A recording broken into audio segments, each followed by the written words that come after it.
அனைவருக்கும் தமிழ் வணக்கம், எங்கும் தமிழ் மணக்கும். காதல் அப்படின்னு ஒரு உண்டுல்ல. அந்த காதல்ல காதலி ரொம்ப அழகா வர்ணிக்கிறது வள்ளுவரால மட்டும் தான் முடியும். ஏன்னா, இன்பத்துப்பால வாசிக்க வாசிக்க எப்படி திருவாசகத்துக்கு உருவார், ஒரு வாசத்திற்கு உருகார் போல திருக்குறளை படித்தவர்கள், அதுவும் இன்பத்துப்பால படித்தவர்கள் காதல் அப்படியே வர்ணிப்பார்.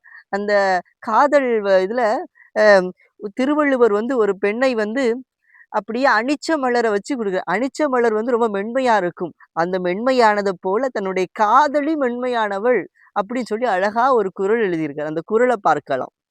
"நன்னீரை வாழி அனிச்சமே நின்னிலும் மென்னிரல் யாம்பீழ் பவள்" அப்படின்னு சொல்றாரு. "ஏ அனிச்ச மலரே, நீ நீடு வாழ்க.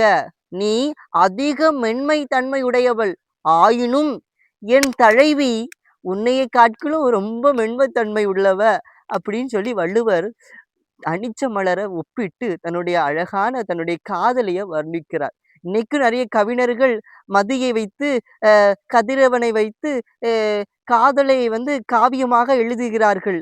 அன்றே வள்ளுவன் எவ்வளவு அழகா காவியம், காதலை வைத்து படைத்திருக்கிறார் பார்த்தீங்களா? நன்றி, வணக்கம்.